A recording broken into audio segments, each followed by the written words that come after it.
drop it for me. First of all, they can't do that. You wanna know why? Because I don't send my music. And stop being a hater, bro. Stop being a fucking hater. If somebody got 400 million fucking dollars for a deal and you talk about, yeah, well, they got to tour this, and that for, nigga, I'll fucking tour till I'm 65 if somebody give me $400 million. 400 So million. what's up everybody and welcome back to another episode. So Cardi B is fed up with Joe Budden. On Thursday, the Bronx rapper took to X Spaces to share her frustrations with all the criticism she's been receiving from Budden over her highly anticipated album. She says Joe Budden is obsessed with criticizing me up and down. It's really getting me frustrated because it's like, bro, leave me alone. I don't understand this about Joe Budden. First, you're always talking about how you got a source from Atlantic Records that be telling you about my album, and that's a lie. She then made it clear that only two people have her music, her and her music engineer, meaning Atlantic Records can't drop her album for her. She added that whenever she has meetings, there are no more than 5 people in the room, so it's impossible to get information out of her team. Every 5-6 months you're comparing another female rapper towards me. You compare new artists, you compare old artists, you compare every single artist to me. She then went on to make some other allegations. First thing first, you said that if Atlantic, if I don't drop my album, they going to fucking drop it for me. First of all, they can't do that. You wanna know why? Because I don't send my music. I do not send my music to nobody. Only me. There's only two people that have possessions of my music, and that's me and my engineer F. None of my A&Rs have it. Nobody that personally work with me. I have a manager. His name is Tubby. He don't have none of my music. I don't send my music out at all because I just don't do that. Second, you always talking about you have a source in Atlantic. You're a fucking lie. There's probably like 400 people that work in Atlantic, right? Probably. I don't even fucking know. But I only talk to a couple of people, and I'm gonna tell you who. I got two A&Rs, and their name is Daryl and Johnny. I don't work with no other A&Rs. I don't let nobody send me ideas. I don't let nobody send me hooks. So my day to day is Daryl Jones and Johnny. When it comes to the Atlantic team, I only talk to Julie Greenwald, which she's the president. Sometimes I talk to Kaiser, the vice president. Then when it comes to marketing, I talk to Marsha, and then I talk to Craig Cowman. And those are the main people in the building. I do not talk to a worker. I don't talk to this. I talk to my publicist as well from Atlantic, which is Ashley. And when it comes to Ashley, we don't even really talk about music. We talk about covers and organizations and stuff like that. So whoever you be saying, like, yeah, what's that shit called? I have somebody that works in Atlantic, and they be saying you're a fucking lie. You're a fucking lie because I move like Adele. If something's coming out, I already know who said it because I only talk to 4 people, 4 to 5 people in the building. Like, you think I'm just going around and talking to everybody? Like, you think when I have meetings, it's a meeting with 30, 40 people? No, it'd be a meeting of 4 and 5. So you're not getting information of me.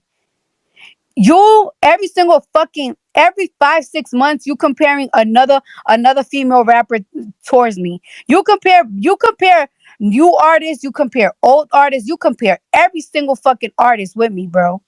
Everything.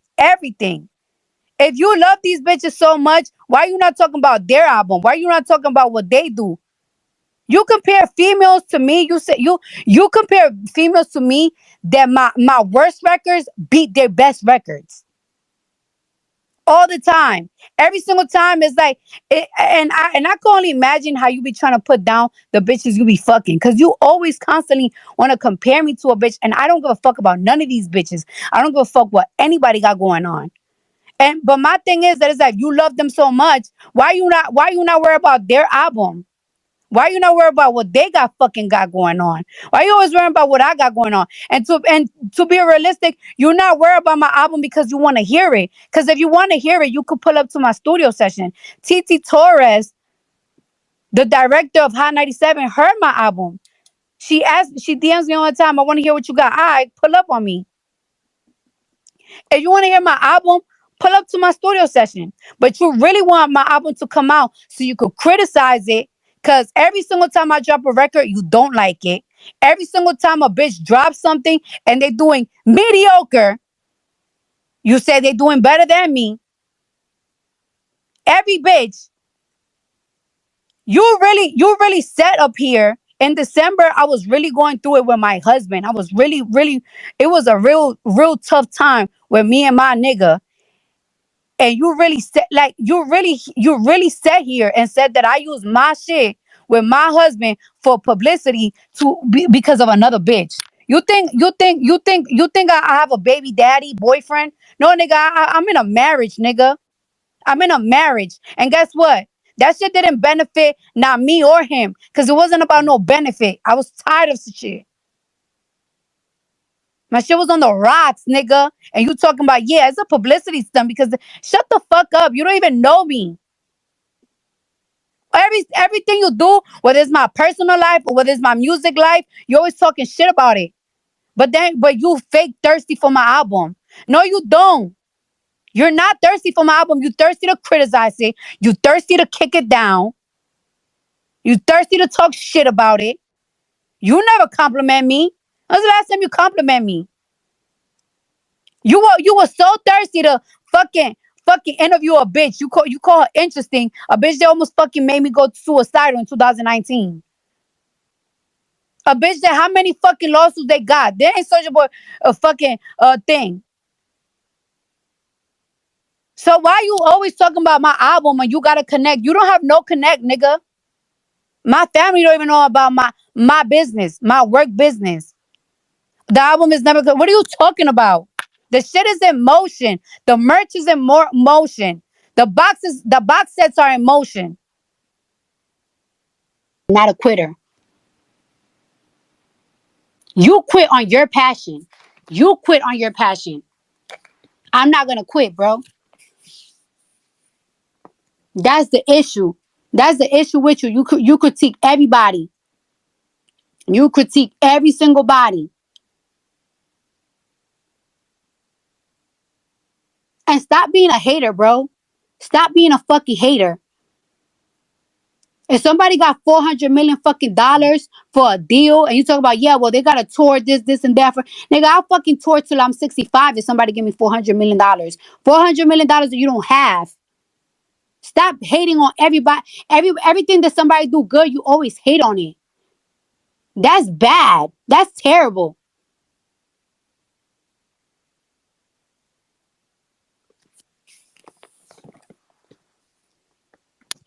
You always hating on something, bro. You always hating on something. You always hating on something. It sets you apart from being a critic